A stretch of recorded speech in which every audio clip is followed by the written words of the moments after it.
Bonjour à toi et bienvenue au message lumière de la famille Myriam. Nous sommes dans la 3e semaine de l'Avent, semaine de la joie, et Noël s'approche à grands pas. Et dans cette route vers l'arrivée de Jésus, la naissance de Jésus, nous avons rencontré Marie avec l'annonciation que l'ange a eue, avec le chemin qui s'est parcouru, toutes les promesses de Dieu. Et maintenant, nous voyons comment Joseph est rentré dans cette annonce de la naissance de Jésus. Joseph était un homme ajusté à Dieu. On dit un homme juste. Ça veut dire un homme qui était ajusté à Dieu. Qu'est-ce que ça veut dire être ajusté à Dieu? Je me suis un peu posé la question. Je me suis dit, en regardant Joseph, il était humble, très humble. C'est-à-dire que Joseph se connaissait lui-même et il connaissait Dieu et il se connaissait dans la relation avec Dieu. Il avait une conscience très aiguë de qui était Dieu, mais de qui il était lui-même. Ensuite, Joseph avait une grande force intérieure parce qu'il faisait confiance à Dieu. Il faut avoir une grande force intérieure pour faire confiance. Surtout quand ça fait mal. Des fois, là, l'acte de confiance nous demande de dépasser une crainte, dépasser une douleur, d'accepter que peut-être ça va passer à travers une certaine douleur. Mais il faut de la force. Et Joseph, étant ajusté à Dieu, était rempli de force et il lui faisait une confiance inébranlable. Puis aussi, c'était un homme juste, ajusté à Dieu, donc un homme qui vivait dans une grande paix intérieure, parce qu'il avait la sécurité de la confiance. Il s'abandonnait à Dieu et il était sécure. Il se sentait en sécurité car il était dans la main de Dieu. Puis, toutes ces choses ensemble, son humilité, sa force, sa sécurité intérieure, sa paix intérieure, ont fait qu'il a été capable de prendre les décisions dans sa vie. Il a été capable de discerner et de prendre les décisions qu'il pensait les meilleures.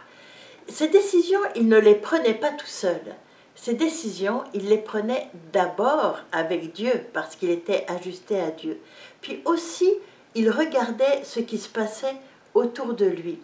Quelle était la situation de Joseph à ce moment-là? Au moment où il prend, dont nous parle l'Évangile. Il était fiancé à Marie, et là, il voit que Marie est enceinte. Elle était enceinte, et l'Évangile nous dit par l'action de l'Esprit Saint. Joseph n'était pas le père. Je crois que Joseph éprouvait un amour profond pour Marie, un amour vrai, c'est-à-dire un amour pur, un amour capable d'aimer Marie pour elle-même, non pas pour ce que Marie lui rapportait ou ce qu'elle pourrait lui apporter, mais il aimait gratuitement Marie pour ce qu'elle était et pour la rendre heureuse, pour l'aider, pour la soutenir, pour l'accompagner sur son chemin de sainteté. Un amour profond, entier, plein, un amour dont on rêve tous d'être aimé, finalement un amour à la manière de Dieu. C'est comme ça que Dieu nous aime. Joseph aussi aimait Dieu de ce même amour pur. Joseph, je ne pense pas qu'il avait différentes sortes d'amour. Il était ajusté à Dieu.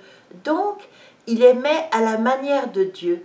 Il n'avait pas 36 manières d'aimer. L'amour de Joseph était un amour pur, peu importe à qui il s'adressait, mais un amour rempli de gratuité, rempli de dons, un amour qui accompagne l'autre jusqu'au bout de sa sainteté. Et c'est de cet amour que Joseph aimait Marie. Alors, il décide de la renvoyer en secret. Il ne voulait pas dire publiquement qu'elle était enceinte et pas de lui, parce qu'il ne voulait pas de mal à Marie. Il voulait simplement qu'elle puisse conduire sa route.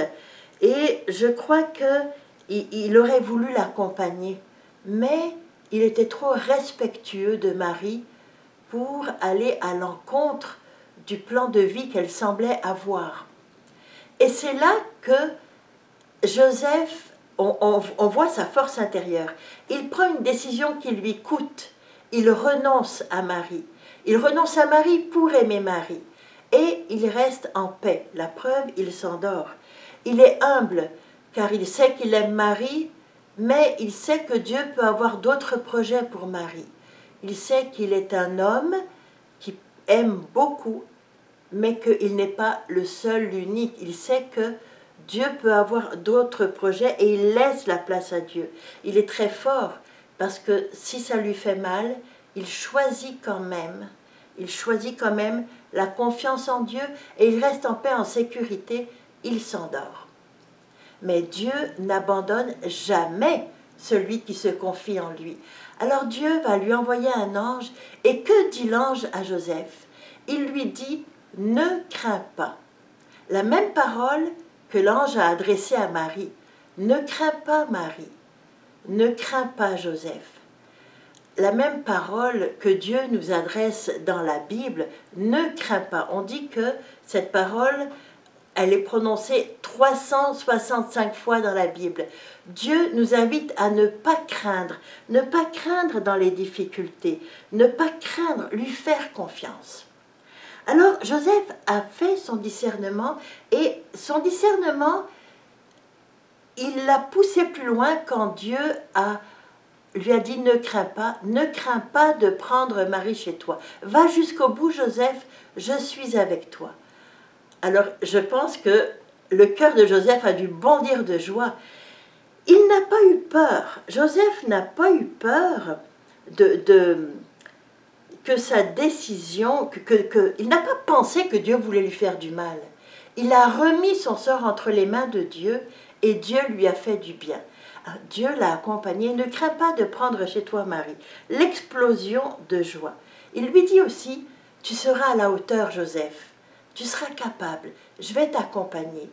Et puis le résultat de cette confiance magnifique de Marie et de Joseph, ça a été la Sainte Famille, la naissance de Jésus.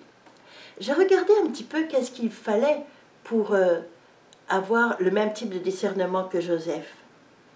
Eh bien, Joseph, d'abord, il s'est ajusté à Dieu, il a regardé Dieu, il a purifié son cœur, il a accepter de voir les choses dans leur réalité, pas forcément dans ce qu'il avait envie de voir ou de comprendre, mais dans la réalité de l'événement, de ce qui se passait objectivement. Il n'a pas aussi eu peur de regarder toutes les émotions qui étaient en lui. Il n'a pas eu peur de voir peut-être la douleur, le renoncement qui lui était demandé. Mais son discernement s'est fait dans la confiance que Dieu l'accompagnerait, puis que Dieu ne laisserait pas tomber, que Dieu l'accompagnerait jusqu'au bout du chemin. Il a gardé son esprit et son cœur ouverts. Puis il a pris une décision.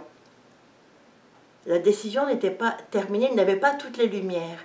Mais quand Dieu est venu avec plus de lumière, il a accepté les lumières que Dieu lui donnait. Puis il a pris une décision et il l'a mise en œuvre tout de suite.